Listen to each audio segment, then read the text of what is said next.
if it is. Thank you. Make this nice and professional-like.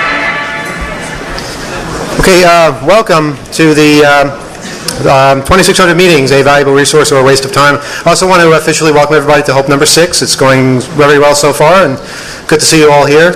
Hope you're having fun. Hope you stay all night, all weekend. I want to announce there's a party tonight too. Everybody's meeting at 11 o'clock at the info desk on the second floor, and they're all going over to Mustang Harry's. So keep that in mind. You sure it's not Mustang Sally's? No, it's Mustang Harry's. All right, I was going to go to Mustang Sally's. Sally is Harry. There's a lot of Mustangs around here. Okay, I just want to introduce the panel number 117 over at the end there, otherwise known as ROP from Holland, who's here. Number 84, Lexicon. Number 134, Bernie S. Me. Number 6, Jeopardy Jim, number 62. And over there, you don't have a number. Do you have a number? I do have a number. What's your number? I don't have it here. I'm number 136. You are? Yeah. Okay, if you insist. This panel came about as a result of a discussion Rob and I had in Amsterdam last winter, I believe. Were we both drinking heavily at the time, or was it just a civilized conversation? I'm not sure how these things come about. I never drink, so... Okay. Well, maybe I was drinking heavily. I don't know. Basically, 2600 meetings began in 1987 in New York, and they expanded to cities like Philadelphia and San Francisco, and at some point Washington, D.C., and then there was the raid on the Washington, D.C. meeting, and that resulted in an explosion of meetings, so we had meetings all over the world after that. And it's never really gone down. And the meetings are interesting. They always take place on the first Friday of the month, and basically people interested in the magazine or hacking in general or just getting together in a food court someplace gather at that time. And there have been a variety of positive and negative things. And well, we're going to focus on both this particular panel, and of course we're open to suggestion and input and stories that you might have. So I guess, Rob, do you want to start or do you want to finish? Which way do you want to go? I'll finish. Okay, so we'll start over with, well, Walter, do you want to start? When did you first start coming to meetings? Where are the meetings you went to? Yeah, I think I started coming to meetings a long time ago, maybe the late 80s. When did the meetings start? 1987. Yeah, I think maybe before the 90s, 89, 88, something like that. And I remember my first meeting. I was running a BBS back in those days, and I met Fiber Optic, and apparently he had dialed into my BBS and he pulled my records, and I met him, and the first thing he said is, "You," and my full name, and he pronounced it correctly, which is not easy, and gave me my address. So it was very, it was exciting. It was an exciting and scary meeting for me. He pulled your docs, eh? Yes. Wow. And Jeopardy Jim here, you've been at many New York City meetings? Yeah, I started coming to meetings in 1994, just ahead of Hope, the original one. And I've attended, I'd say, about 3/4 of them since then, including some of the more infamous ones, the 60 Minutes expose where they tried to get us to talk about pictures of women and donkeys on the internet. The one where the director and art director of Hackers came looking for information, and Angelina Jolie, even at age 17, was too big a star to talk to us, so she just skated around Citicorp Center. You guys know that Angelina Jolie came to one of our meetings? Isn't that something? Yeah, and blew us off. No, she was nice. She was a nice kid. We weren't as pretty as Brad Pitt even then. This was when they were making... Good one. After this panel, could all the women in the audience just beat that guy down? Good thing that was not off the hook. No, she was actually very friendly. We were doing some stuff with Hackers, advising them not to do certain things that they wound up doing anyway. And it's just kind of a mecca, I guess, for a lot of people, that this is where the Hackers are, right or wrong. They came to the meetings. The movie Hackers would never have been made without the New York City meeting, because the guy who wrote it would show up at the meetings and get material and even handles from various attendees. So there are people who came to the meetings who are in that movie, and he basically borrowed their characters. And I think there's some good and some bad in that, but it does make for some historical moments. And as Jim mentioned, Mike Wallace from 60 Minutes was at one of our meetings too, and he was interrogating us about various positions of donkeys and sexual poses. I don't know what the hell he was thinking, why we had anything to do with this, but apparently that's his definition of hackers. Bernie here, when he was in Philadelphia, he went to the Philadelphia meetings, and well, I'm sorry to say, probably a direct result of the Philadelphia 2600 meeting is what landed him in prison. Well, Is that a lead-in? I think that's a lead-in, yeah, but... Well, in '87, actually, the first 2600 meeting in Philadelphia was in '87, and it was only 3 people showed up. Emmanuel, who tried to get it going, myself, and Mike Uhas. Mike Uhas. That's right. Who knew more area codes than anybody else. He knew all the area codes. Still does. It's amazing. And that was sort of a one-time thing, that Philadelphia meeting. But about 3 years later, I started the one at 30th Street Station in Philadelphia, under Stairwell 7, and that was very popular. A lot of people started showing up. A few months after it started, we had attendances of up to 40 people at that meeting, and it got so where I called Bell Atlantic Mobile Systems technical department and got two Bell cellular engineers to come and give us a presentation about how their cellular network works. And we social engineered them into giving us some information about where some of their equipment was located, several stories underground, 30th Street Station in the catacombs. And then after the meeting, we all went down and explored and found the equipment.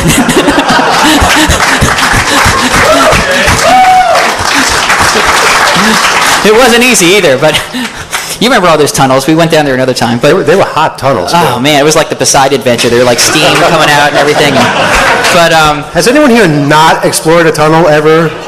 It's the most awesome thing to... And don't go on that tunnels at the hotel. there's tunnels. please. I was gonna say there's tunnels here, but don't go there. Now they're gonna go there. There's really cool tunnels at the hotel across the street. Go there.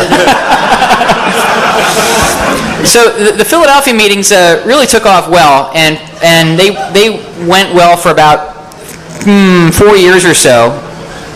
And it turns out I was started bringing quartz crystals and unmodified touchtone dialers to that meeting, and at the suggestion of someone at this table. Just wait a minute. I suggested this? Well, he suggested that it would be a public service to the hacking community, because it was really hard to get one of these crystals. So I contracted with a crystal manufacturer just to make a large batch of them, so we could be affordable. And it'd be You guys know why the crystals were wanted? Oh, yeah. You know about the crystals? Not crystal meth. Crystals with magical power. These are crystals with magical powers. The trick was that I can't take credit for. There was a very good article in 2600, I forget who wrote it, but someone determined that the touchtone frequencies were... the ratio between the two tones in a touchtone frequency was almost identical to the ratio of the two tones used by payphones to signal a coin deposit to the central office. And if you just change the quartz crystal, the timing crystal in the touchtone dialer, you could buy it at Radio Shack or something, then it would shift it to a frequency that was right within tolerance, and you could like store 5 stars or asterisks in it, and it would simulate the sound of a quarter going to a payphone sufficiently well enough to make a call. But anyway... You've all heard of the Radio Shack tone dialer thing. Now, I forgot about this, that it actually was printed in 2600, and I guess that makes us responsible for this whole explosion. Actually, it is your fault. Mr. French, I think, was the guy that did that. Here's a guy I met on the voicemail system by accident, just by both of us hacking into the same voicemail system. He was in Texas, I was in New York, and he just wrote a letter one day saying, hey, guess what I discovered? And the whole telecom industry was affected by that. And the fact that that worked, that hack worked, was, as he wrote in the article, beyond luck. It was like a divine intervention. I mean, the chances of those two frequency ratios being so close were, 1,000,000 to 1. So somebody was looking out for us. But someone wasn't looking out for you. No, well, anyway, it turns out that one of the people that attended the 2600 meeting in Philadelphia turned out to be a federal informant, and ultimately contacted the Secret Service after my initial arrest, and gave them a lot of information about stuff I was talking about at the meetings, none of which was about fraud or anything. It was just simply about distributing these parts and software and stuff, none of which was illegal at the time I had done that at those meetings, but a new federal statute had been enacted just a few weeks before I was charged with it. And we can talk about that, the hackers in prison thing later. But the bottom line is I haven't been to a 2600 meeting in Philadelphia since about 5 years after I started it. I showed up to it after my whole prison experience, and sure enough, that federal informant was there. And I guess I can say his name, Paul Bergsman. Is he in the crowd? Paul Bergsman, raise your hand. There Paul. he is. Okay, Hey, Paul. how you doing? Go get What's him. your hotel room? You bastard. Anyway, I'm a firm believer of not, this is getting a little far afield, but I'm a firm believer of not naming other individuals in any kind of a case. It doesn't really help the situation, and I take responsibility for your own actions and let the chips fall where they're going to fall, because the government relies on, this is a tirade, the government relies on people ratting each other out, and if you just say, talk to my lawyer, everybody would have a much easier time. But anyway, back to the 2600 meetings, the Bell Atlantic Systems engineers that showed up really gave some very technical presentations. We had engineers from local insurance companies talking about their networks and so forth, and it was really like a seminar kind of thing. And I haven't been to many meetings outside of Philly and New York, but it's just so much knowledge gets spread around in a casual way that it's not going to happen in any other kind of setting, and it just sort of takes a life on of its own. Okay, Lexicon from New York City, formerly from North Carolina.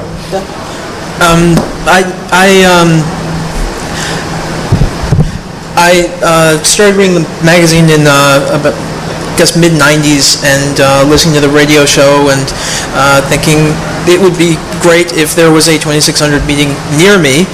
And I was down in Wilmington, North Carolina, which is a fairly small beach community, and there was not a 2600 meeting. And so I put up website, nc2600.org, and said anybody in North Carolina who wants to do something with 2600, contact me. And I started hanging out on IRC. And now we have, I'm up here in New York now, but we have last month 22 people showed up in Raleigh for the meeting, which is a pretty good number for meeting way out of New York City and Philadelphia, just a small place in the South. So we just kind of kept things snowballing by having point of presence kind of thing, where we're on IRC and we're on the web, and you can find people and talk to people and ask questions, and before you go to the meeting, find out what it's about, and hitting the magazines with flyers to get people to, going to Barnes & Noble, stick a half-page flyer in the magazine that says, this is where the local meeting is, we're actually here, come to it.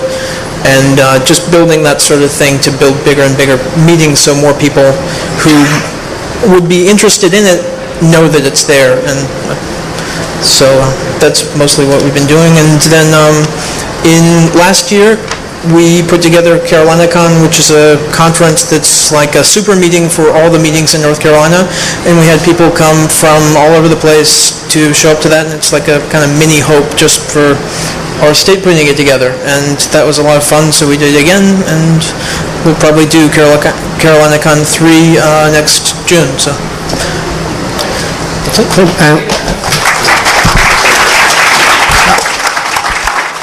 As I mentioned earlier, I had a conversation with Rob over the winter, and I think it's very important for us to take a critical look at what it is we do and analyze just why it is we do these things. And it was a great discussion, because we were pretty much tearing the meetings apart. Like, are they worthwhile? Is this something good or something bad? What are the negative things that come out of it? How do we make it something positive? And I'd like for Rob to make some of those points again, because they really are worth looking at. Well, to start off with, I haven't been to that many meetings, but I've been to some over the years. I'm here maybe once a year, once every 2 years, and I guess I've always been to at least one meeting when I was with you on Long Island. We've been to some of the first meetings in California, I think they were. Emmanuel, help me out here. We went to the San Francisco one and then Embarcadero. We went to the Embarcadero Center, and then to Los Angeles and to one in San Diego. Los Angeles, I think we had 2 people show up. It was very small at the time. Yeah, at least in one of those cities, it was the very first meeting, I think. So I was there for the California trip, and then through the years went to some meetings in New York, and to be totally honest, I can't stand shopping malls, so that's a big part of, a totally big part of me hating the meetings, but I really don't like them. They're not my thing. That's just me personally. I'm not sure that matters to anybody else. But I also think shopping malls are a really bad place for doing stuff like this. It makes the community look like a bunch of geeks hanging out at some, I don't know. It just, to me, it doesn't feel right. But that's maybe just me, but it just feels very silly and stupid. Even if good things are happening there, even if the perfect people got together and had the perfect conversations, I would still feel sort of, what am I doing here? This is artificial light, I'm in some stupid, there's a security guard passing by every 30 seconds. Dude, that's America. No, not necessarily. I don't see a security guard passing by me here every 30 seconds, so. Where's Big Frank? There. You are under surveillance. Yeah, I know. We're watching you. How many And cameras are out it's there? part of that, but I've been, when I was hanging around on bulletin boards in the 80s and was trying to get to meet people, and there was nothing there. There were no structures, there was nothing there. It was important to meet someplace in town, to use public places, to get in contact with people. I'm not so sure it's that useful now. I'm not so sure that it wouldn't be more useful if there was more structure to it, if it was less of a, how shall I say it, just, I'm trying to find the proper English terms for it, but... An agenda, perhaps?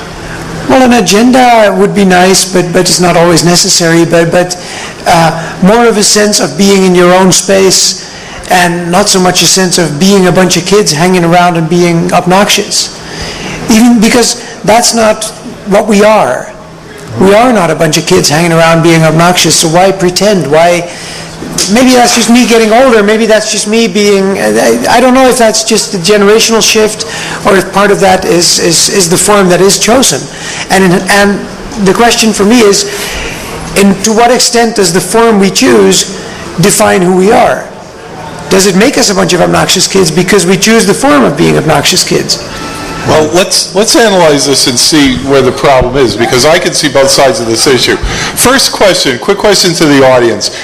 Be honest, if you have never attended a 2600 meeting, please quickly show your hands. Okay, that's Wow. At least a quarter of this audience. Let me describe a 2600 meeting as it occurs in New York. We meet in the atrium of the Citycar Center. City Group Center. They changed the name, it's City Group Center. Wow. Get with it, Jen. It's not quite a shopping mall. There are shops around, but not too many. It's more like a food court, but even that's inaccurate. There's about 30 tables, 120, 200 chairs.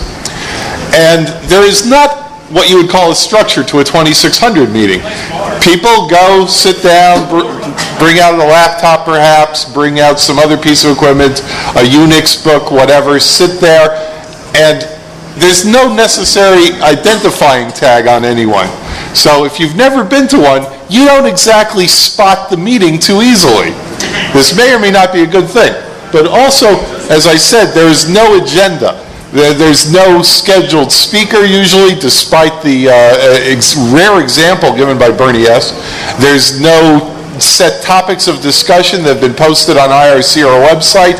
It just exists. People know that it's in a given location on a given date for a given time. That's it. And what you get out of it is what you make of it. Ideally, you go, you find somebody with an interesting piece of equipment in front of them or an interesting book, and you get into a conversation. This is not good for the shy, retiring type, which a lot of geeks, frankly, are. So, you know, there's something to be said for trying to make it into a more organized activity. I think maybe it's a bit of a misnomer to call them meetings even. They're more like gatherings. Because, as Jim said, there are no real agendas. I know there are some meetings that do try to have agendas, and that's fine. But when we first started the meetings, it was basically, we want to get people away from computers and out of their houses so that they actually meet each other and do something a bit social and, you know, get some oxygen. It would be kind of a nice thing. And that's sort of what we've tried to maintain. But yeah, it can be kind of disorganized, it can be kind of chaotic, and I'm not sure if that's a good thing or a bad thing. Well, the thing I witnessed at the meetings that I was at is also there's not one group, but there's like 4 or 5, and out of these 4 or 5 groups, 2 or 3 hate each other or try to run away from each other. And are you applauding the hatred, or what exactly are you applauding? You get people following other people around. You get these crazy, or at least that's what I've observed. You get crazy sort of. Smoke less ash. I don't smoke any. No, but there's lots of kids that want to learn something about computer security or something about hacking, running around asking anybody that might know, can you teach me how to hack, or can you do this, or and there's this, there's no structure to deal with this, so people keep being pushed away. So there's this, and that leads to social awkwardness, and it leads to people not getting answers or not being told, well, maybe you can be taught how to do computer security things, but maybe you should learn some other things as well. And then they end up hanging around with some other kids that have already learned a little bit. So does this not breed script kiddies? Does this not, I mean, if you're going to get all these people together and then you're not going to have the sort of organizedness about you to tell them or to receive them in some kind of structure where you tell them, well, this is who we are, or this is what we'd like to be, then what are we? What is that? That's a hierarchy, and a lot of people resent hierarchies. So it's kind of a catch-22, because then you have to be the person that knows the answers. And people keep telling me that's but then we would be excluding people. But now you're also excluding people. You're excluding the people that can't deal with that anymore and that just leave because it's stupid. That's also being exclusive. Hey.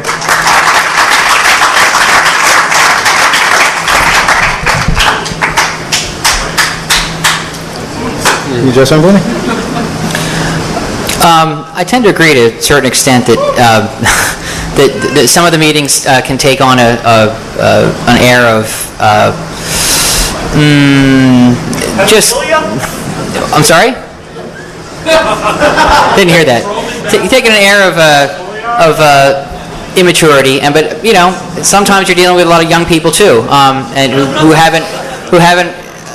I mean, especially if you're dealing with young people, you can either present yourself and sort of give them a structure to grow up in, or you can create this sort of unhealthy cult of personality thing. You can create people running after other people.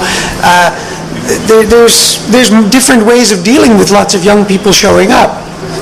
Yeah, and that's what we try to avoid, is to create cults of personality and cliques and things like that. It's difficult because, you do have warring factions and stupidity like that. And when we hear about that shit, we delist the meeting because we're not interested in that. We're interested in people meeting each other and working it out. And if you're too immature to do that, you really shouldn't be meeting. I mean, I agree with that totally. This may be more an American thing than globally, because there's meetings that are held around the world, 2,600 gatherings, and we haven't really heard much of that sort of stuff going on in these other cities. Like, name some of the other cities, like Barcelona, Moscow. I've been to the meeting in London, I've been to the meeting in Prague, and these guys are really, mature and well-behaved, and they're talking about various things and listening to each other. And I'm not saying they don't do that here, because I've seen many good meetings here, but I have seen a lot of stupidity, and we're a product of our culture, I think, and that's a sad thing. I just don't know if we have the power to change that ourselves. I think you do. I think you just have to accept that the structure, the places, the venues of the meetings themselves, all of that defines what the meetings are. And if you're not willing to make changes, or if you're not willing to have different kinds of meetings, or if you're not willing to have meetings in different places, or experiment with creating some kind of structure that gives some kind of message to the new people that arrive there. I mean, even if you have to type out 3 sheets of paper and just give it to people or whatever, if you're not willing to have any kind of structure, you just let people swim. It's like, oh, you're here. Well, we don't care. Well, we do have the meeting You don't know guidelines. stuff, well... We've got the okay, meeting guidelines that told, what's acceptable, what's not acceptable, what people should expect. Yeah, but Actually, it's- I attempted that once in I guess it was around 94. Passed out a sort of a sheet of paper with guidelines and the structure of what, the kind of topics that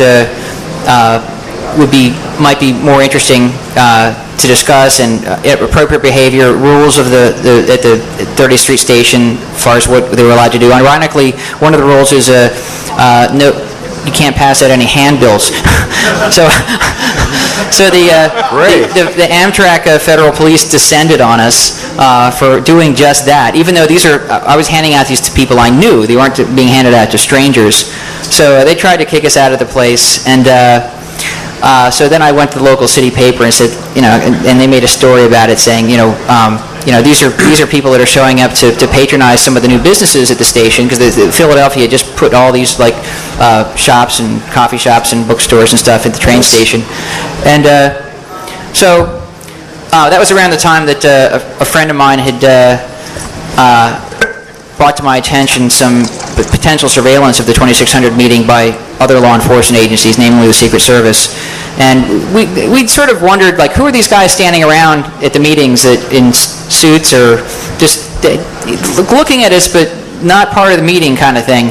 So through one way or another, I came into possession of some surveillance photographs of some of these Secret Service undercover agents who we believed we weren't sure. And I took them to the next meeting. Well, the local TV, Fox Television affiliate in Philadelphia, had read the newspaper article about a month before about us being harassed at the meeting, and they showed up to do a story with cameras. It just so happened that I had brought pictures of these Secret Service agents to that meeting and had taped them on the wall and was pointing them out to attendees, saying, if you see these guys, they are more than likely law enforcement and more than likely Secret Service. Turns out I was right. Because about a year later, when my federal case started, I got severe vituperation by two Secret Service agents for having made public their faces on the local television news, because they were operating undercover, and apparently not very well. They were also picking their noses, weren't they? Oh yeah, it sort of added to the drama that these pictures had them picking their noses and looking unprofessional, and so they told me point blank that they took a lot of heat for that. Not for picking their noses, I guess, but for just getting their covers blown on the evening news. They got even, and but you got to wonder about surveillance at meetings and federal informants and that sort of thing. But I just don't go to the meetings anymore in Philadelphia. But that's just my choice. I don't think there's good reasons for other people not to go. I just had a bad experience that had nothing to do with most of the crowd there. And I've gone to meetings in other parts of the country that weren't like that at all. So I don't know. I don't think the kind of situations I ran into are going to be that common, but I hope not anyway. We generally get a lot of mail from people running the meetings that tell us various things that happen. Some of them are very detailed. They say where they went to eat afterwards and stuff we really don't need to know, but it's nice to hear it. And we always get lots of people wanting to start new meetings. Too many, in fact. People want to start meetings in small towns with 50 people, and it's great, but we just can't list every single place that wants to have a meeting. So we pretty much say, any food court on Friday evening, first Friday of the month, maybe there's a meeting there, and we'll list the biggest ones in the biggest cities. Otherwise, the whole magazine will be meeting listings. But I've heard lots of stories from people who have formed partnerships and companies and designed things based on people they have met at meetings. And I have to say, I think the positive outweighs the negative, but I know there is negative. I know there is some out-of-control people that exist to disrupt meetings. I know that happens. I know there are plenty of narcs and feds and cops and things like that. It's one of the reasons we meet in public, though. But on the other hand, I got to say that I've met some really interesting people at 2600 meetings who remained long-term friends. I mean, years and years that have, been able to bring other contacts into each other's lives that have really enriched our lives tremendously with that kind of chemistry. And there's all kinds of avenues in my life that opened up in a positive standpoint from people I met at 2600 meetings. And it's really amazing that it worked out that way. And it scares the shit out of the feds, too, because we meet at the same time all around the world, and they can't possibly send people everywhere at once.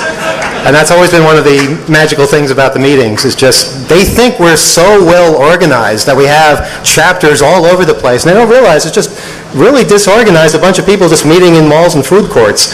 Now, on the topic of malls and food courts, yeah, I don't really like those places either, but there aren't that many places that you can meet other than street corners. I mean, you can go to like a meeting place with chairs and desks and things like that, but I don't know if that's the atmosphere most people are looking for. Maybe it is. I also don't want to exclude people by having meetings in bars and things like that, which some people like to do. Yeah, but you are excluding people. Well, they're excluding themselves by not coming, but nobody is forbidden from coming to meetings. I'm not sure that's still the case, but when I was at the New York 2600 meetings, there was always 2 or 3 people that were very, very obvious criminal elements that were, in my mind, had nothing to do with hacking, the spirit of hacking or anything. They're just... And that continues to this day, but the thing is, we can't exclude those people. We can teach people to be smart and... Why not? Because we're in a public place. Yeah, it's a public place. Yeah, I know, but isn't that then a stupid move? I'm just wondering. I'm just publicly wondering. I don't know. I don't know if I have the answer. I don't want to necessarily share my knowledge with people. I don't want to have to run away from a conversation because it's joined by people that I know to be criminals. Well, here's the thing. That I know to have no regards whatsoever for any of the ideological or social things that I come from, and just want to turn around and sell whatever I tell them, or use it to rip somebody off or hurt somebody, and that bothers me. And if we as a community cannot somehow get rid of 2 or 3 people that have nothing in common with us. I mean, we might as well, we try to get rid of the feds, we try to get rid of the Secret Service, we try to make fun of them, we try to... We don't try to get rid of them from the meetings. In fact, if they're at the meetings, we talk to them and ask them lots of questions, and they don't like that, but we do it anyway.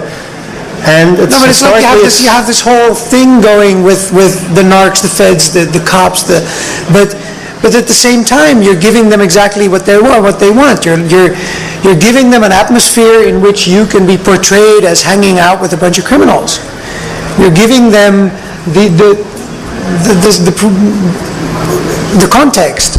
Well, it also gives them the impression that we have nothing to hide. All right? We're willing to talk to anybody. We're willing to talk to the feds. We're willing to talk to the criminals. We have nothing to hide. What we have is information. Information is, the gist of information is all in how it's used. All right? You can use it for good or evil. All right? And that is what makes the information good or evil unto itself. But if you have questions or anything, there's 2 microphones. Oh boy, look at that. Before the questions, I just want to say something on what Emmanuel said about getting letters from people who have formed companies and such. If you meet someone at a 2600 meeting and form the next Google or Microsoft, please consider underwriting the next Hope conference. It's only about 6 digits worth of advertising. It could be worth a fortune to you. Okay, let's start with you. All right, I have a lot of relevant things to say. I'll try to be quick, though. But I'm 545, or Logic, just representing Phoenix, meetings there. We don't meet at a food court. We actually meet at an underground coffee shop. It's called Counterculture Cafe. We have pretty good attendance. Like the meeting before last month, there was about 40 people that showed up. We have had feds come. We've had the FBI come. We've asked them questions even. Found out some interesting stuff. What else? And as far as suggestions or just another point of view, the most successful thing that we've had is that there is no elitism, there is no infighting, and we prioritize to keep that out. And also as far as cliques and everything, we avoid that. We make sure... How do you do that? We talk to everybody. We make sure to include everybody. If somebody is kind of sitting around but we know that they're part of the meeting, we'll engage them in conversation. We'll make sure that we'll find out what their interests are. We'll try to, because we're all so diverse, which is also helpful too. We all have stuff to share. Because, yeah, nobody really likes somebody that says they know a lot but can't share it intelligibly, so. Great. Cool. Sounds like you have a good meeting. The first person at the second microphone, so that nobody gets left out. Okay. Go ahead. It's not working. It's on. Oh, is that Rebel? It's not on. Oh, hi, Rebel. So I couldn't see, or I wouldn't have said that otherwise. Okay, go ahead. All right, yeah. I started going to the meetings in, I guess it was 92, the first meeting. Speak into the microphone. What I like about the meetings is that if you want to know something like how things work, like if your computer's broken or something's not working, you ask somebody at the 2600 meetings first. You don't go to the store and ask them, because they'll tend to give you the runaround. Hackers tend to know how things work, and they can give you details. All right, but it's not only that, but they can explain to you, they can give you analogies, they can explain to you how things work in a way you can understand. That's what I like about the meetings, and I think that the meetings, that's what the meetings are for, to get together and to ask people, if something's not working, and. And Rebel has been coming to the New York City meetings Since about 1992. Familiar face. And being that things don't work anymore like they used to, like in the early 90s, like when I first started coming to the meetings, I remember, fiber optic would, I would tell people how things work about telephones, and I just share knowledge, and it was just a lot of information. But now that the things that used to work then don't work now, but there's still a lot of things to talk about, I guess. I mean, it's technical, but if you're not that technical, I guess it's good. So, Okay, thank you. Next. Hi guys, how's it going? Hey. I want to tell you my favorite things about 2600 meetings. One of my favorite things is that almost all of the cool people I've ever met in my entire life, I met at 2600 meetings. So I have to say thank you for that. You poor thing.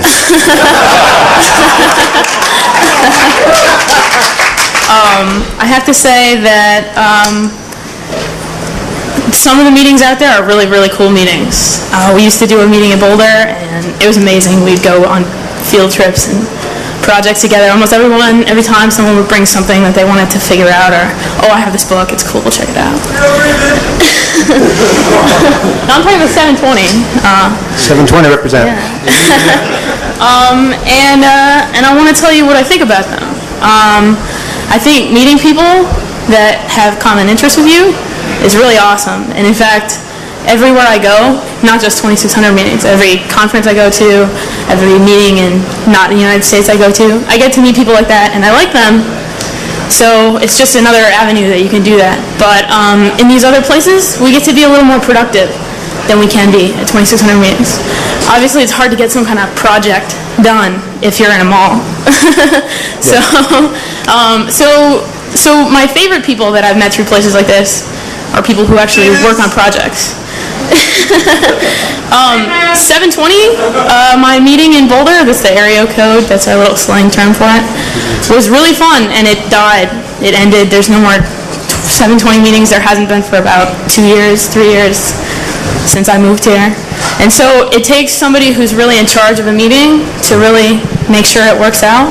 We don't have any kind of national infrastructure to rely on, right? We don't have any kind of organization to give us resources to do projects, to make sure that the meetings continue even if somebody moves away. Well, what kind of resources do you think would work? Well, there's all kinds of resources. There's friends in the press, right? I'm quoting Rob from his earlier talk. Now, there's money, of course. Money makes the world go round. If we had, some way to get equipment or get whatever, we could work on cool projects, whatever.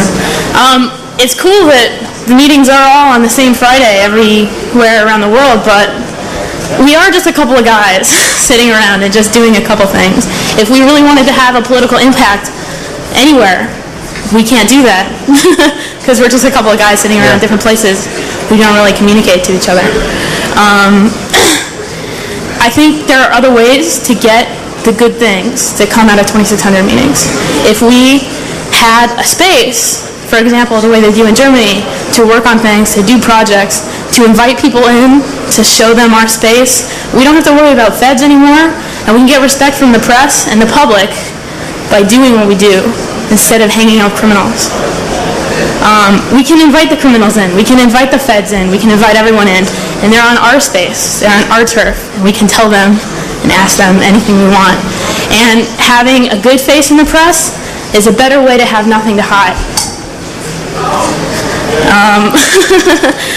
That's it, basically.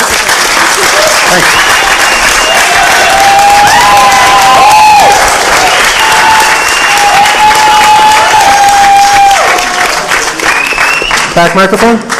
Yes, I'm not exactly sure how unique Chicago 2600 is, but we had the unique situation where we used to be meeting at Union Station downtown, and things got very hostile there with the people that we were actually having the meeting with. So several of us had the opportunity to go to a neighborhood boys and girls club and basically essentially build their network infrastructure there. So we moved all the meetings over there. We now have a space that we can basically meet from 7 p.m. to about 5 or 6 in the morning, typically on Friday nights. Also, we have, we have on the meetings, we have monthly talks. We do have structure to it. We actually, the first time that we actually had someone talk was actually a guy from SourceFire talked about IDS systems. And then after that, we even bothered to invite one of the feds. Of course, they didn't bother to come by. However, we at least invited them. We let them know that they were there. I think that we've kind of made headway in all those areas you're saying that that 2600 itself is lacking in the meetings. And I'd be happy to offer some input on some of the things that we have done. Okay. Lastly, I'd have to say that we do average probably about 40 to 45 members every month too. So if that does kind of help, that we have brought back from like 12 people back at Union Station to about 40 to 50. So it can happen. Good.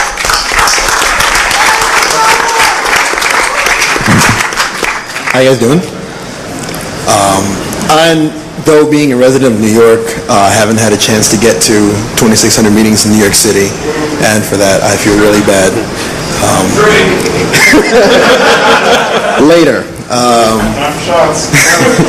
But I agree with Rob. Rob? With a P. With a P. Oh, I'm sorry. My apologies. In that, we do have to deal with those people, as he puts it, the criminal elements who don't care at all about trying to further knowledge, trying to further people knowing more than they did before they went to a meeting, who just want to use the information to get credit card numbers and social security numbers and wreak havoc in that way. But I also agree with Jim in that, the information has to be put out there at 2600 meetings, and that, someone comes in and starts talking about, the ins and outs of like FreeBSD. One person will use that to, use FreeBSD on their system and have an absolutely wonderful time using FreeBSD. And the other person's going to use it and find out exploits in it and start screwing around and messing it up for everyone. I also agree with the lovely lady who was in front of me who said that, if we had the kind of, good press where we could go and say, you know what, these people did these things, they're not us. Because honestly, as technology has evolved, so have we. We're no longer just simply hackers. Now we're network security enthusiasts, hardware enthusiasts, computer enthusiasts. So, hackers has become a bit of an archaic term to describe who we are, and as such, the structure of the meetings does need to change. I think that both at the meeting level and also at the highest level, utilizing the website to be able to, to better organize things at that level, using the meetings themselves, like when Bernie had Bell Atlantic people come, not making that so structured and so organized that we start calling attention to ourselves, before we're ready to say we're not like this anymore, but, in such a way that we invite people who are kind of interested in computers like I am, but never really had an arena or a forum to enter. Okay. There's like all right. 17 different people waiting. Okay. All right, thanks for your input. We do have a lot of people we'd like to get to, so try to make your comments as quickly as possible, and in the back now. Okay, I actually have a question. Suppose that a decision is made that you want to change the format of the meetings, that you want to make the meetings more restrictive. What is your ultimate recourse? I mean, the only thing you can really do is delist the meeting. And the second thing is, say that you decide to make these changes. Who's involved in the decision-making process? Is it just where, you, Emmanuel, will say, well, these are the meeting guidelines, this is how it is, and if you don't like it, we're delisting the meeting? So I just wanted to answer that two-part question. Well, that's definitely a problem that we're facing all the time. We don't want to take too much control from a place that we're not even there. We don't know what goes on in Sioux City. Maybe the way they structure meetings there works differently than it does in Boston. We like to leave it up to the individual group to do this and leave it as open as possible. But I hear all the problems that can arise from having it to be too open a structure. I like to think that the meetings themselves are kind of like the first contact that you have with people. From there, you can take the next step and say, okay, we want to do a project with you, meet us at a space that we have, and let's build something together. But I don't want to create something where there's a national controlling body someplace that's remote from the actual location where you guys are working, because I think there's no substitute for you doing that yourselves. Do you have something else to come? Yeah, one of the best things that I think you can do if you have like more than 8 people showing up at a 2600 meeting is to form a nonprofit organization among the people that you want to hang out with in the group. And that's going to cost you about $200 in most states. And you can use that to take donations and all sorts of things and get a lab space and all sorts. North Carolina 2600 just started a lab, and it's like a 12 by 12 room with a T1 line, so and a huge mirror. But nonprofit organizations are a great way to build your meeting and to build it in the direction that you want it to go, because the 2600 meeting is a great starting place, it's a great nexus, but changing it to fit your needs doesn't necessarily work because it's no longer a 2600 meeting. But you can do second or third Friday of the month as your nonprofit group or something else, where you get the people that you want to get together to do what you want to do. Okay. I'm Pan, I'm from Ann Arbor. I just wanted to point out that I think Rob has some good points, because I think meeting in food courts and places that are so plastic and consumer-oriented and also sort of youth-oriented in a certain way can be limiting, and sort of they limit the perception of us to the outside world as being the young kids that hang out at the mall and blah, blah, blah, blah, blah. So I think moving them or allowing people to think of other places or encouraging them might be interesting. You do have that power. I mean, the people at the meetings are the ones who pick the place. We don't tell people to meet in food courts. Yeah, but it's become sort of an unspoken rule, I think. Oh, not at all. I disagree with that, actually. Yeah, I would love it if everybody moved out of the food courts, totally, but we need to find better places. Well, then maybe a good thing might be for people to start having discussions and pass those ideas on to other groups. I mean, I think what the guys in Chicago did is perfect. I think that's exactly the solution. So maybe talking between meetings about different ways might be good. Right. Thank you. Now in the back. I want to quickly, just a second.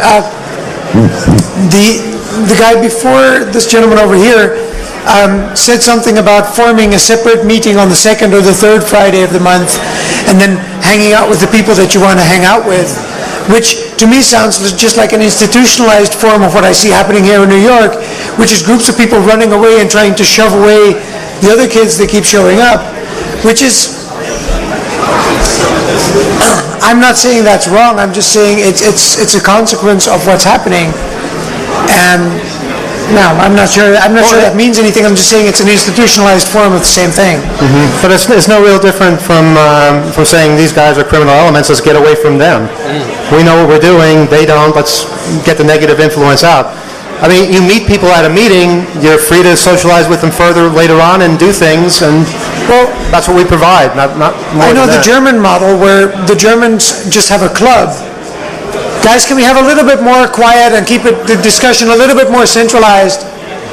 Excuse me. Shut up back there. Sorry.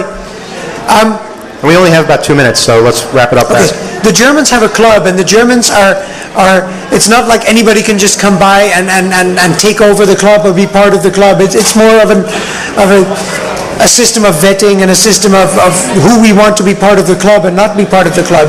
And here, the same mechanism is needed, and it's somehow implicitly created, which leads to lots of people running away from other people and lots of awkward scenes. I mean, I've been together with you, running away from other parts of the meeting, jumping on subway trains, jumping turnstiles, it's the same mechanism, it's just a more immature way of getting to it in Those some are way. lunatics we're running away from. I know. Okay, That's now my point. Let's try and get 2 more in. Who spoke last? First mic or second Back mic? microphone we should get to. Okay, back microphone, then the front, and that's really all we have time for. I'm sorry. We can't bend time. Charles. I'm one of the people who Speak up, went please. to his. My name is Charles. I'm one of the people who went to his first. Closer to the mic. Yeah, and everybody else, keep it down a little bit. Thank you. Sorry. My name is Charles. I'm one of the people who went to his first 2600 meeting last year after Hope. I've been in the community for a while. It's just I avoided meetings, and so I decided that last year I'd finally go to a 2600 meeting. I have to agree with you on that. I did feel a little bit uncomfortable. I'm okay with the meeting place, but it was more of, there was a kind of a class system going on hidden within the meeting. I mean, Manuel himself told me to get off my ass and walk around the room and try to meet people. So I did, and I still felt a little uncomfortable because I'm 32 years old, and I still felt a little uncomfortable coming here for the first time, and some of the people just turned me off a little bit. Is there any way, I mean, I've read the guidelines first before showing up too. Is there any other way you could suggest we could make it a little bit more easier for newcomers? People coming for the first time? There's really, as far as I can see, no way to make it real easy for newcomers, because in any social situation, familiarity breeds familiarity, unlike the saying goes. The more you show up, the more you're accepted. Even if you are off in a corner, just because people see your face more often, they'll get used to you, and you're more accepted, you're more likely to get talked to. The only reason I talked to anybody in my first meeting was because I had something that Emmanuel wanted, and vice versa. But other than that, just keep showing up, and sooner or later it will work. I know that sounds like lame advice, but it's true. Okay, we only have time for one more. It's going to be you. Yeah, I've been going to 2600 meetings now since 1999. Met a lot of great people there. A lot of great things happen. Been to pretty much all the Hopes. A lot of people here know me. A lot of people remember me from a week ago when I dumped a drink on Emmanuel's head, and I still got in. Hoo-yah! Network tips. I'm wearing a security shirt. Security! No shorts in here yet. Good hack, I'll give you that. I didn't dump anything on your head. Okay, I think we're done with meeting stuff. We have time for more. Well, if there's one more, it should be the person in the back. Is the next panel here? I think it should. They're pointing it. Correctly, which is not easy, and gave me my address. So it was very, it was exciting. It was an exciting and scary meeting for me. He pulled your docs, eh? Yes. Wow. And Jeopardy Jim here, you've been at many New York City meetings? Yeah, I started coming to meetings in 1994, just ahead of Hope, the original one. And I've attended, I'd say, about 3/4 of them since then, including some of the more infamous ones, the 60 Minutes expose where they tried to get us to talk about pictures of women and donkeys on the internet. The one where the director and art director of Hackers came looking for information, and Angelina Jolie, even at age 17, was too big a star to talk to us, so she just skated around Citicorp Center. You guys know that Angelina Jolie came to one of our meetings, isn't that something? Yeah, and blew us off. She was nice. She was a nice kid. We weren't as pretty as Brad Pitt even then. This was when they were making... Good one. After this panel, could all the women in the audience just beat that guy down? Good thing that was not off the hook. No, she was actually very friendly. We were doing some stuff with hackers, advising them not to do certain things that they wound up doing anyway. And it's just kind of a mecca, I guess, for a lot of people that this is where the hackers are. If it is.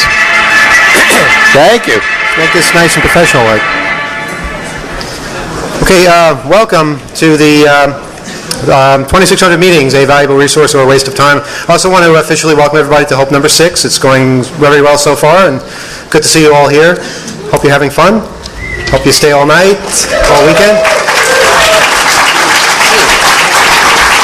I want to announce there's a party tonight too. Everyone is meeting at 11 o'clock at the info desk on the second floor, and they're all going over to Mustang Harry's. So keep that in mind. You sure it's not Mustang Sally's? No, it's Mustang Harry's. All right, I was going to go to Mustang Sally's. Sally is Harry. There's a lot of Mustangs around here.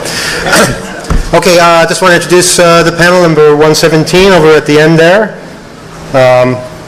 otherwise known as ROP from Holland, who's here. Number 84, Lexicon. Number 134, Bernie S. Me. Number 6, Jeopardy Jim, number 62. And over there, you don't have a number. Do you have a number? I do have a number. What's your number? I don't have it here. Number 136. You are? Yeah. Okay, if you insist. This panel came about as a result of a discussion Rob and I had in Amsterdam last winter, I believe. Were we both drinking heavily at the time, or was it just a civilized conversation? I'm not sure how these things come about. I never drink, so... Okay. Well, maybe I was drinking heavily. I don't know. Basically, 2600 meetings began, right or wrong, they came to the meetings. The movie Hackers would never have been made without the New York City meeting, because the guy who wrote it would show up at the meetings and get material and even handles from various attendees. So there are people who came to the meetings who are in that movie, and he basically borrowed their characters. And I think there's some good and some bad in that, but it does make for some historical moments. And as Jim mentioned, Mike Wallace from 60 Minutes was at one of our meetings too, and he was interrogating us about various positions of donkeys and sexual poses. I don't know what the hell he was thinking, why we had anything to do with this, but apparently that's his definition of hackers. Bernie here, when he was in Philadelphia, he went to the Philadelphia meetings, and well, I'm sorry to say, probably a direct result of the Philadelphia 2600 meeting is what landed him in prison. Well, Is that a lead-in? I think that's a lead-in, yeah, but... Well, in 87, actually, the first 2600 meeting in Philadelphia was in 87, and it was only 3 people showed up. Emmanuel, who tried to get it going, myself, and Mike Uhas. Mike Uhas. That's right, who knew more area codes than anybody. He knew all the area codes. Still does. It's amazing. And that was sort of a one-time thing, that Philadelphia meeting. But about 3 years later, I started the one at 30th Street Station in Philadelphia, under Stairwell 7, and that was very popular. A lot of people started showing up. A few months after it started, we had attendances... in 1987 in New York, and they expanded to cities like Philadelphia and San Francisco, and at some point, Washington, D.C., and then there was the raid on the Washington, D.C. meeting, and that resulted in an explosion of meetings, so we had meetings all over the world after that, and it's never really gone down. And the meetings are interesting. They always take place on the first Friday of the month, and basically people interested in the magazine or hacking in general or just getting together in a food court someplace gather at that time. And there have been a variety of positive and negative things, and well, we're going to focus on both this particular panel, and of course we're open to suggestion and input and stories that you might have. So I guess, Rob, do you want to start or do you want to finish? Which way do you want to go? I'll finish. Okay, so we'll start over with, well, Walter, do you want to start? When did you first start coming to meetings? Where are the meetings you went to?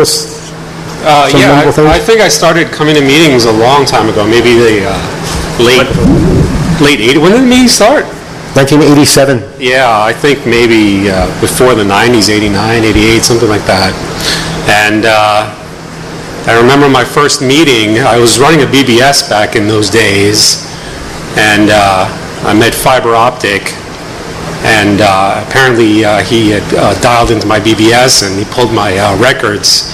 And I met him, and the first thing he said is, "You," and my full name, and he pronounced it.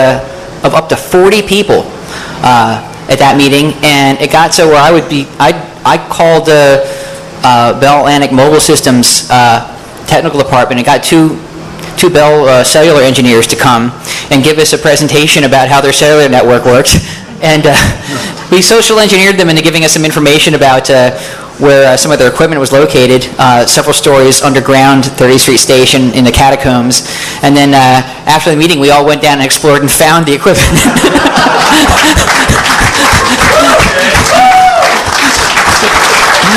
It wasn't easy either, but you remember all those tunnels. We went down there another time. But They were hot tunnels. oh man, it was like the Poseidon Adventure. There were like steam coming out and everything.